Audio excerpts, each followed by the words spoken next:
huge challenge when scaling a business is buying equipment. You need to make more money, but you need to already have that money just to buy it. So luckily, I've been helping contractors fix this exact issue for the past 3 years. And today I'm going to show you exactly how you can purchase new equipment and handle significant expenses without facing that issue. I'm going to go over a few different positions that maybe you find yourself in right now and explain what to do in each one.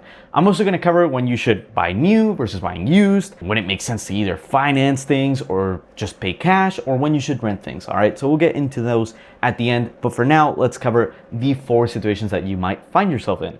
Number 1 is you have a new business and you have money to spend. If you have money to spend, put it towards the equipment that you're going to use often and for a while. So this should be the main equipment essential to completing your most common jobs or all of your jobs. So this is things like vehicles, basic tools, trade-specific equipment that is used on the majority of jobs. Specialty equipment can be rented out at first. And the reason we do this is we're using cash to minimize rental costs on the high use equipment, right? Because rental companies need to make a profit, right? So if we're renting from them all the time, we're wasting quite a bit of money.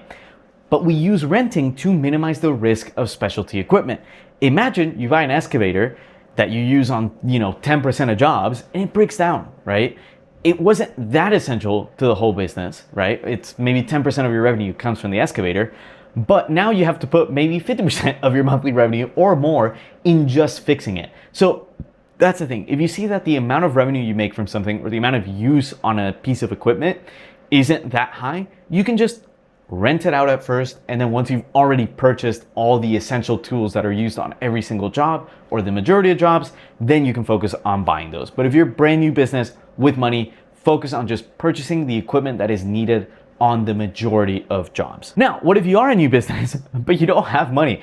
Well, you don't have many options. You kind of just have to rent things out until you become an established business with money, right? So once you have the money, then we can talk about how we spend it. But for now, really all you can do is just rent out the equipment when you get those jobs in.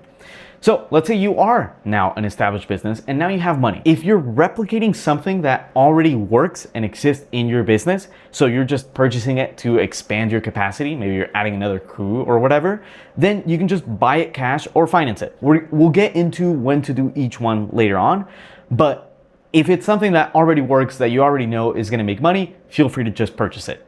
Now, if you're testing something new, rent it out. We want to minimize the risk, right? So having cash to spend is a really good asset. That's a good thing to have. So we don't want to just waste it just because we have it, right? So if it's something already proven, go ahead and spend the cash. If it's not already proven, then just wait on it. Let's say you're an established business, but you have no money. Same kind of concept as if you do have money. If you're replicating something that already works and already exists, then feel free, and it's to expand capacity, then feel free to finance it. Now, it's very important that before you try to expand capacity, you fix your model first. Why don't you have cash available? If it's purely from a lack of revenue, saying like, hey, look, like we just don't have that much cash, we're profitable, but then, a new truck is 80 grand and our revenue is 150 grand, and the only way for us to go above that is to get another truck, sure. If it's just a lack of revenue, that's the issue, fine.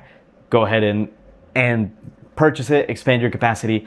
But if the problem is you just don't profit enough, focus on, hey, let's profit first, and then we can get out a loan and everything. Same thing, if we're testing something new, we're adding a new service line or whatever, it's something not proven already to work, let's rent it out to minimize the risk. And then once it's proven, then we can go ahead and buy it or finance it. When should we buy new? When should we buy used? So if the use is very heavy on it and it's a main piece of equipment for your business, it's new is probably your best idea, right? So if you're using it often and you think you're gonna use it for quite a while, buy it new.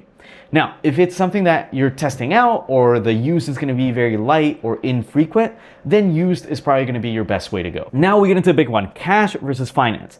Now, if interest is low enough, even if you have cash, financing is probably going to be the better option because you can use the cash that you have today to fill up the schedule on that new equipment.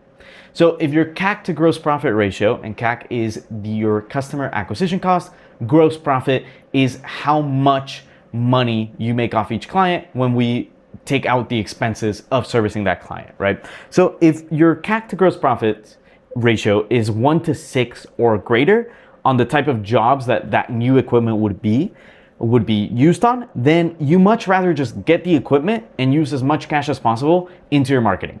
Now, if you already have a lot of recurring jobs on that and that new equipment isn't meant to add capacity, but rather just improve what you are currently doing it, then buying cash is probably a better idea. Though, typically I would say that you don't want to buy new equipment just to save you money. You want to have it add revenue to the business, or we improve efficiency so much that we add revenue. So don't think about it, how much money is this going to save me? Is this going to save me enough time to be able to do more jobs and add more revenue? If so, do it. But if not, it's not really worthwhile. So for those of you that have the question of like, how quickly does it have to pay off? Look at the revenue. If it's making more revenue, probably worthwhile. If it's not making more revenue and just saving you a little bit, it might not be worthwhile yet. The base rule that we want to go to is if you already know it makes more money, you can finance it or just outright purchase it. If you're not sure about how much money it's going to make you back, then renting or buying cheap used equipment is probably going to be the best bet, just so you can test the validity of that branch of your business. And then once you know it works, buy it. So that's the thing. Use financing to kind of leverage the amount of money you currently have. Purchase and finance when you know it already works, and then rent it out if you don't know if it already works or not. That's basically everything for the video. Very short one. Hope you did enjoy it. If you did and found it useful, please share with somebody you know that might also find it useful. And we'd really appreciate it if you subscribe to the channel as well. Anyways, I hope you enjoyed the video, and I'll see you on the next one. Thank you for watching.